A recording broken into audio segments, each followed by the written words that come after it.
कल तक तो हम देख रहे थे कि ऑपोजिशन का ये स्टांस था कि हम किसी भी मामले पर हुकूमत से बात नहीं करेंगे, किसी भी मामले पर हुकूमत के साथ नहीं बैठेंगे, फिर अचानक कैसे राजी हो गए? क्या है स्टोरी? बुनियादी तौर पर अपोजिशन अपनी गेम खेल रही है और अपोजिशन आएगी कमेटी में, बैठेगी, बात करेगी अपनी, लेकिन अपोजिशन अदम एतमाद कर देगी और अपोजिशन अपनी बात करेगी इस कमेटी में बैठकर। हुकूमत को बिलाखिर जाना उधर ही है। हुकूमत कोशिश कर रही है।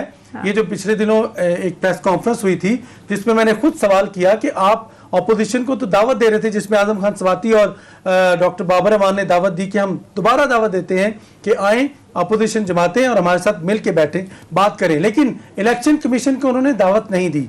तो मेरा ये सवाल था कि इलेक्शन कमीशन के साथ आप रंजिशें खत्म कर रहे हैं, तो उन्होंने कहा हमारी लड़ाई चीफ इलेक्शन कमिश्नर के साथ है, गवर्नमेंट भी सिर्फ उसको टारगेट बना रही है, पूरे कमीशन को नहीं। तो सुनिए, एक तो इसके अंदर एक बहुत बड़ी खबर है कि अब सीज फायर हो गया है, राब्ते हुए हैं राजा सुल्तान सिकंदर और हुकूमत के दरमियान। और इस तरह के राब्ते हुए हैं कि सीज फायर हो गया है, एक दूसरे के खिलाफ अब महाज नहीं होगा, बाकी तमाम आईनी रास्ते, कानूनी रास्ते उसी तरह चलेंगे। आपको याद है मंगल को वफाकी काबीना का इजलास होता है और उसमें इजलास पे दोबारा फिर ईवीएम का मामला आया और राजा सुल्तान सिकंदर का मामला आया और उसके बाद प्रेस कॉन्फ्रेंस वज़रा की ये थी, प्रेस कॉन्फ्रेंस ये थी कि हम एक्सपोज करेंगे कि राजा सुल्तान सिकंदर की अपॉइंटमेंट कैसे हुई और इसमें कौन कौन से गारंटर थे। तो मेरे जराए तो ये कहते हैं कि राजा सुल्तान सिकंदर किसी गारंटर के पास भी गए और उन्होंने जाके वहां पे मैं टिक्का खान एक आपको चीज़ बताऊं कि आप ज़रा सोचें कि इस सारे मामले में इलेक्शन कमिश्नर ने अपने आप को डिस्टेंस किया ओपोजिशन से। देखिए, ये बहुत बड़ी जो खबर है ना वो ये है कि ये फैसला हुआ इलेक्शन कमीशन ने नादर के साथ मिलकर कि जी 2018 के इलेक्शन में जो टेक्निकल लेवल की खामियां थी उनको दूर करने के लिए हम बैठेंगे। देखिए, ये बहुत बड़ी डेवलपमेंट है उनका ये मान जाना। और ये जो लोग हुकूमत कहती थी कि जी आप माउथ पीस बने हुए अपोजिशन के, ये उससे पीछे हटें और उनको अंदाज़ा हो रहा है कि जी ये जो कन्फ्रंटेशन माजराई थी, जिस तरह मैं जवाब दे रहा था और मुसलसल कुछ लोग कहते हैं कि जी अपोजिशन की ज़ुबान बोली जा रही थी, उससे पीछे हटे। देखिए, ये एक बड़ी संजीदा किस्म की और बड़ी इंपॉर्टेंट डेवलपमेंट है। अब देखना यही है कि मेरा अपना ख्याल है, जो आप बात कर रहे हैं कि अब गवर्नमेंट के जितने लोग हैं, जितने वजीर हैं, जितने पार्टी के अहम लोग हैं, उन्हें अब कम अज़ कम कुछ अरसे के लिए इलेक्शन कमीशन पे चढ़ाई रोकनी चाहिए। ठीक है, शेख रशीद साहब तो कहते हैं सोनिया के जी ना इमरान खान साहब ठोक के अपने 5 साल पूरे करेंगे, वो ठोक के जरूर पूरे करेंगे और बाजार लगता कर भी लेंगे, लेकिन बात यह कि अभी 2 साल का पीरियड आएगा, इतनी लड़ाई हो जाएगी। अब मेरा ख्याल है ये काउंटर प्रोडक्टिव लग रहा है ओपोजिशन को भी, गवर्नमेंट को भी, कि हम बड़ी तेजी से वक्त ज़ाया कर रहे हैं। हमें कुछ अचीव करना है तो हमें कुछ मिल के बैठ के करना होगा और फिर एक पॉजिटिव एक बड़ा साउंड मैसेज देना होगा आम आदमी को, जो ये समझ रहा है कि अपनी गेम बना रहे हैं या अपनी सियासत कर रहे हैं, प्रोसेस में हमारा नुकसान हो रहा है। श्याम साहब, वैसे भी देख लें, अपोजिशन जिस मामले पे डटी और जिस मामले पे हुकूमत का साथ देने से इनकार कर दिया, उसके बाद फिर अपोजिशन दोबारा हुकूमत के साथ आई। खास तौर पे देखिए, आर्मी चीफ की एक्सटेंशन का मामला था, पहले इनकार किया, फिर वही अपोजिशन सारी जमातें वहां बैठी हुई थी। इसके साथ साथ प्राइम मिनिस्टर के ऊपर अदम एतमाद का मामला भी देख लें और इसके साथ FATF का मामला देख लें, फिर चेयरमैन सेनेट की जो उनके ऊपर भी अदम एतमाद का मामला था। तो इन मामला पे जब अपोजिशन ने देखा कि हमें हमेशा पसपाई हुई है, हमारी पार्लिमानी महाज पे कभी भी अपोजिशन को जीत नहीं हुई इस हुकूमत से। इसके साथ साथ वजीर आजम की फिर जारहाना पॉलिसी भी है। खासतौर पर देखिए, राजा सुल्तान सिकंदर को ऐसा उन्होंने प्रेस कॉन्फ्रेंस पे निशाना बनाया कि वो खुद सीज फायर पे मजबूर हो गए। और दूसरी तरफ देख लें कि अब हुकूमत जो है वो पार्लिमानी कमेटियां बनाने की बात कर रही है और ये अगले हफ्ते, मैं आपको ये भी बताऊं कि आइंदा हफ्ते ये कमेटी बन रही है। ये प्राइम मिनिस्टर के एतमाद के बाद बन रही है। पार्लिमानी मिनिस्टर वजीर आजम से भी मिले, स्पीकर से भी राब्ता हुआ और उसके बाद बिल में कुछ तरमीम की जाएगी। वापस इसलिए लिया है और शायद इसी सेशन में ये बिल आ भी जाए। और टिक्का खान, एक तरफ ओपोजिशन और हुकूमत बैठेंगे, पार्लिमानी कमेटी बन जाएगी और दूसरी तरफ इलेक्शन कमीशन और नादरा हर मंगल को मिला करेंगे। तो ये बड़ा वाज़े तौर पे एक स्ट्रॉन्ग मैसेज आ रहा है कि जी अब शायद फैसला कर लिया गया कि कम से कम कुछ वक्त के लिए माजराई को रोका जाए। और यही जो है मुल्क के लिए भी अच्छा है, क्योंकि जिस तरह से हम देख रहे थे कि इलेक्शन कमीशन और हुकूमत के दरमियान जिस तरह की इल्जाम तराशी हो रही थी, बहरहाल अगर अपोजिशन भी एहतशाम साहब बैकफुट पर गई है, लचक दिखाई है, तो उम्मीद है कि इसके कुछ अच्छे नताइज भी मिलेंगे। मियां साहब, मैं आपकी तरफ आऊंगी। अब हमने देखा कि दोनों तरफ से लचक तो दिखाई गई है, बहुत सारे मामलात हैं। जिस तरह से अभी इलेक्शन कमीशन इलेक्शन के मामलात हैं, इसके अलावा चेयरमैन नैब का भी मामला है, मजीद बहुत सारी मुल्की मुफाद के हवाले से हुकूमत ने लेजिस्लेशन करनी है, तो आपको लगता है कि ये अब मुफाहमत रहेगी या फिर उसी तरीके से इल्जाम तराशियां शुरू हो जाएंगी?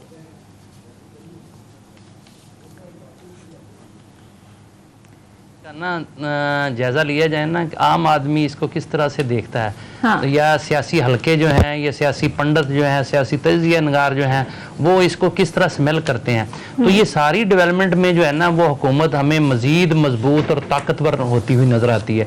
उसकी वजह है कि अपोजिशन के मुख्तलिफ दाव पेज आजमाने के बावजूद उनकी दाल नहीं गल पा रही। उन्होंने हज़ारों हरबे इस्तेमाल किए हैं, लेकिन कहीं भी जो है वो उनको कामयाबी हासिल नहीं हो रही। तो इसका मतलब ये है कि कोई ऐसा कार्नर उन्होंने नहीं छोड़ा जहां उन्होंने जाके दरवाज़ा ना खटखटाया हो, जहां जाके उन्होंने अपनी कोशिश ना की हो। इसके बावजूद हुकूमत से मस नहीं हो रही और वो अपनी मर्जी के मामला जो है वो चला रही है। तो इसका मतलब ये है कि पिया जो है उसका अभी दुल्हन से मन नहीं, लेकिन मियां साहब, अगर अपोजिशन ने लचक दिखाई है तो आपको नहीं लगता कि हुकूमती वुज़रा जो हुकूमती लेवल पर भी आप इस तरह के बयानात नहीं देने चाहिए ताकि मामलात आगे बढ़े? आज भी प्राइम मिनिस्टर कह रहे थे नाम लिए बगैर कि ये माफियाज अरबों रुपए की जायदादें बनाते हैं, एक रसीद नहीं देते। जी जी जी जी मैं आपको बताता हूँ सोनिया, ये इस गवर्नमेंट, ये पहली पाकिस्तान की वाहिद हुकूमत है जो पहले दिन से जो जीत के भी अग्रेसिव पन पर आई थी और जो पहले दिन से आज तक वो अग्रेसिव नजर आती है। हमें हमेशा जो होती है हुकूमतें जो होती हैं वो अपोजिशन को साथ लेके चलती हैं। अपोजिशन का रवैया अग्रेसिव होता है, हुकूमत का जो होता है ना वो फ्रेंडली होता है, वो साथ लेके चलते हैं। हाँ। और यही कामयाबी समझी जाती है। लेकिन हाँ। इस हुकूमत का बिल्कुल जो है वो 90 डिग्री पर जो है वो यू टर्न था कि हमने जो है इसी अंदाज में बात करनी, क्योंकि वो इनको चोर समझते हैं। वो समझते हैं कि ये सियासी जादूगर हैं, ये इन्होंने अवाम के साथ धोखा किया और अवाम में वो ये चीज स्टैब्लिश कर रहे हैं कि जी ये इन पर इतमाद ना किया जाए, ये सारे जगलर हैं, ये जो है ये इन्होंने मुल्क कौम को लूटा है। तो वो इस चीज को स्टैब्लिश करके अगला इलेक्शन भी वो जो है वो इसी पे लड़ना चाहते हैं। तो वो इसी उनके रवैये में मुझे नहीं लगता कि ये बेशक अपोजिशन ने अपना एक अच्छा, मैं समझता हूं कि रवैया जाहिर किया है और वो एक पार्लिमानी सिस्टम को उन्होंने अडॉप्ट किया और इस्लाहात की तरफ आ रहे हैं। लेकिन इसके बावजूद आप देख लीजिएगा कि हुकूमती वज़रा का रवैया इसी तरह सख्त होगा और वो इन पर चढ़ाई करके रखेंगे। हाँ। यही उनकी कामयाबी है। एहतशाम साहब, आप कुछ कहना चाह रहे हैं? दूसरा मैं दो चीजें कहना चाह रहा हूं। एक तो यह है कि जो बात हो रही है जी मियां साहब के इलेक्शन कमीशन पीछे हटा, आपने जिक्र किया सियासी पंडितों का, लिखने वालों का, ये बड़े तवातर के साथ मियां साहब इस बात को लिखा गया है कि जी इलेक्शन एक्ट 2017 में ये कहा गया था कि जी 2018 का इलेक्शन, उसके बाद 2023 का इलेक्शन होगा, बतदरीज आप जाएंगे ईवीएम पे जाएंगे, इससे हटेंगे। जो मुसलसल 10 इलेक्शनों में कहा गया धांधली की गई है, ठीक है ना। ये एक बड़ी पॉजिटिव डेवलपमेंट थी, इसको किस तरह लेके जाना है। मेरा ख्याल है ये पहली मरतबा ये क्रिटिसिज्म जो है बड़ा पॉजिटिव था, जिसको इलेक्शन कमीशन ने इसको समझा कि भी हमने खुद ये बात कही थी कि हम इसको करेंगे और ये भी कहा था कि जी हम इसको ईवीएम को मुख्तलिफ बाई इलेक्शन में भी टिका खान इस्तेमाल करेंगे, वो नहीं किया। ये इतना क्रिटिसिज्म इन पे हुआ कि वो बैकफुट पे गए। हाँ। दूसरा सोनिया, इसका एलिमेंट एस्पेक्ट ये भी है कि जिस तरीके से पीडीएम में मुझे लगता है एक डायमेंशन इसकी और भी है। पीपल्स पार्टी PMLN हट गए हैं और दो बड़ी पार्टियां रह गई थी, पीपल्स पार्टी और ANP। अब इसमें फजल रहमान साहब की और PMLN रह गई थी। अब फजल रहमान साहब का आपने रिएक्शन देखा, आपको वीडियो क्लिप याद होगा कि पीपल्स पार्टी का एक दिखाया था, जब नाम आता है तो सख्त उन्होंने नागवारी का इजहार किया था। अब देख लीजिएगा कि जिस तरह आज उन्होंने नागवारी का इजहार किया, अब उनको 2-1 दिनों में आप देखिएगा जब बात करेंगे उन्होंने ये पता चलेगा कि जी हुकूमत जो है इनसे बैठ के बात करने के लिए तैयार होगी पार्लियामेंट में। आज उन्होंने पूछ भी लिया है, तो मेरा ख्याल है हो सकता है वो इसका इजलास भी बुलाएं, अपने ताकत का उनसे पूछे, इख्तिलाफी मामला निकलेगा इसमें। जी जी मियां साहब। जी मियां साहब, मेरी बात सुने कि ये देखें जो अदारे होते हैं ना, खास करके इलेक्शन कमीशन एक मैं समझता हूँ खुद मुख्तार अदारा है, लेकिन दुनिया में जो अदारे होते हैं इस तरह वो हुकूमत को फैसिलिटेट करते हैं। वो उन्हें चाहिए कि बड़े एहसन अंदाज से जो है वो अपनी तजावीज़ देते, लेकिन यहाँ ऐसे लगता है कि हर कोई दूसरे के गले पड़ रहा है। हमें तो जो है वो इख्तलाफ करना भी नहीं आता, हम इतने भूंडे अंदाज से जो है वो अपनी बात करते हैं, ऐसे लगता है जैसे लड़ाई हो रही है। हुकूमत ने भी यही रवैया इख्तियार किया, अपोजिशन ने भी यही रवैया अख्तियार किया और अदारों ने भी यही रवैया अख्तियार किया। खदारा हमें अब जो है अकल कर लेनी चाहिए, हमें जो है बहुत ऐसन तरीके से इख्तलाफात भी होने चाहिए। इख्तलाफात हुसन है जमहूरियत का, लेकिन उसमें जो है अच्छी के लिए होने चाहिए, ना कि लड़ाई के लिए होने चाहिए। हम जो है वो अच्छी चीज करने के लिए भी जो है ना वो ऐसा माहौल पैदा कर लेते हैं, ऐसी तलखियां पैदा कर लेते हैं कि अवाम पर उसका अच्छा असर नहीं पड़ता। मैं समझता हूं कि इलेक्शन कमीशन अगर इसको ऐसा अंदाज से जो अपनी रिजर्वेशन थी वो पेश करता, अवाम के सामने रखता, हुकूमत के सामने रखता, तो कुछ और बात थी। जिस तरीके से वो चेयरमैन इलेक्शन कमीशन ने ये सारे माहौल को गर्म किया, उससे तो ऐसे लगता है जैसे पता नहीं हम कुछ छोटे बच्चे हैं और एक दूसरे। आपका पॉइंट आ गया। बहरहाल